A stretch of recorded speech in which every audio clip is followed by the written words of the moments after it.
1953 में 9 जुलाई 1953 में रायगढ़ में पहला इज्तिमा हुआ,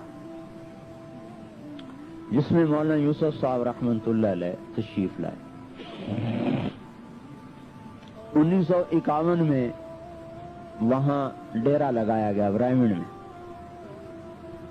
और 1953 में 9 जुलाई पहला इज्तिमा रखा गया। तो थोड़े से लोग एक छप्पर बनाया था मस्जिद का, एक छप्पर बना दिया मजमे का।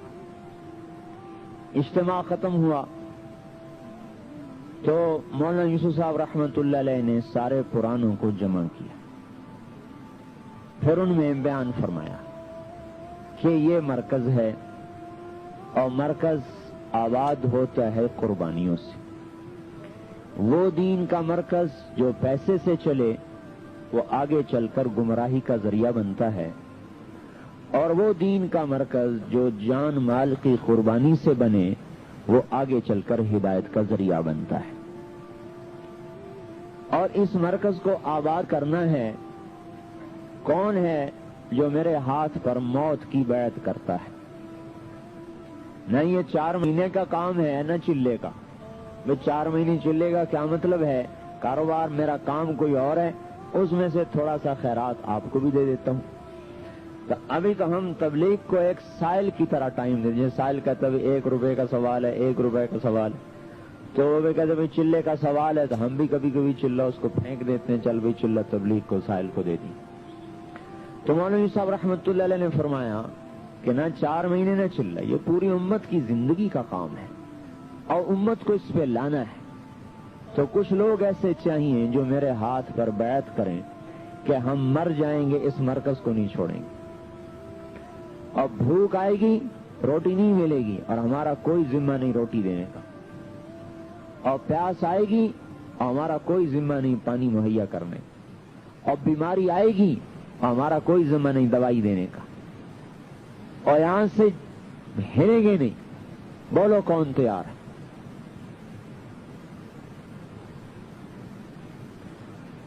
इतनी बड़ी तश्कील। तो 18 आदमियों ने नाम दिए। तो जब आदमी खड़ा होता था सबसे पहले अब्दुल वहाब साहब खड़े हुए। जब आदमी खड़ा होता था तो उसको सामने बुलाते कि देखो भूख आएगी बर्दाश्त करनी होगी, प्यास आएगी सहनी पड़ेगी, बीमारी आएगी दवाई कोई नहीं होगी, और यहां से भागना नहीं होगा, चाहे मौत आ जाए यहीं पड़ना होगा। तैयार हो? कहता जी तैयार हूं। उसे मजमे से बाहर निकाल लेते।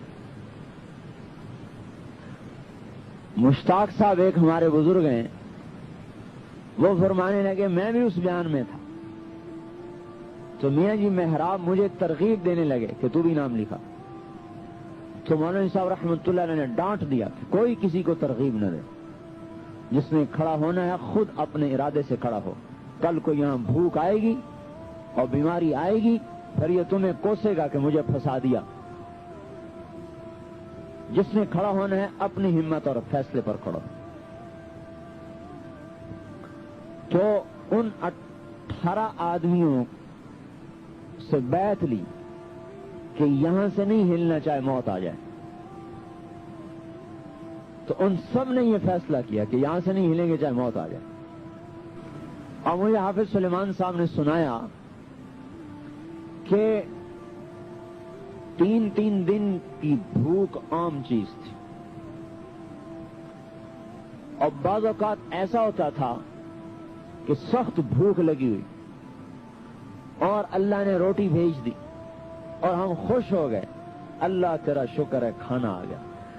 ऊपर से कोई मेहमान आ गए तो मियां जी अब्दुल्ला रहमतुल्लाह अलैह मौलाना साहब के खादिम थे, हमारे सामने से रोटी उठा लेते और उस मेहमानों को खिला देते और हम फिर भूखे के भूखे रह जाते।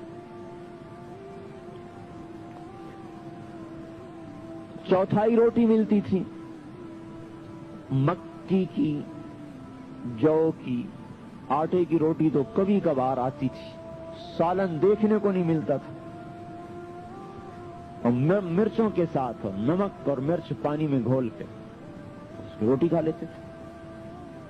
اور دور دور تک کوئی نہ آنے والا، نہ کوئی جانے والا، نہ کوئی پوچھنے والا. اور لکڑیاں کاٹ کے لاتے تھے تو ان میں سانپ پھنسے ہوتے تھے. جو سر کے اوپر سانپ رکھے ہوئے لکڑیاں لا کے اس میں ڈالتے تھے تو نیچے پھینکتے تو سانپ نکلتے. کہ ایک دن 18 دن گزر گئے، سالن کھانے کو نہ ملا. اور میرا بڑا دل ہو کہ یا اللہ کہیں سے کوئی سالن مل جاتا. 18 دن گزر گئے، سالن نہیں ملا. آپ کے دسترخوان پر تو 18 قسم کے کھانے رکھے ہوتے ہیں، اور وہاں 18 دن گزر گئے، سالن نہیں ملا. تو کہنے لگے 18ویں دن میں بیٹھا تھا تو کسی نے کہا کہ بچی تمہاری مرنے کے قریب ہے، اس کو آ کے دیکھ لو. کہ میں جب گیا تو گھر کیا تھے، وہیں چھوٹی چھوٹی جھونپڑیاں بنا دی تھی. جب میں گیا تو بچی مرنے کے قریب. ایک کوئی ہماری رشتہ دار دور سے آئی بچی کا حال پوچھنے، تو وہ کدو کا سالن پکا کے لائی اور روٹی. انہوں نے کہا جب میری نگاہ سالن پر پڑی تو میں بچی کی موت بھول گیا اور میں کھانے پہ بیٹھ گیا. کہا وہ عورت کہنے لگی کیسا ظالم باپ ہے کہ بچی مر رہی اور اس کو روٹی کی پڑی ہے، اور اس بیچاری کو کیا پتا تھا کہ آج 18واں دن گزر چکا ہے اور مجھے کھانے کو نہیں ملا سالن. اور اوپر سے میاں جی عبداللہ رحمت اللہ علیہ فرماتے لوٹ لو بھوک کے مزے لوٹ لو، پھر اس مرکز میں کبھی فاقہ نہیں آئے گا. یہی دعوت کا مزاج ہے کہ یہ دنیا کو مسخر کر دیتی ہے.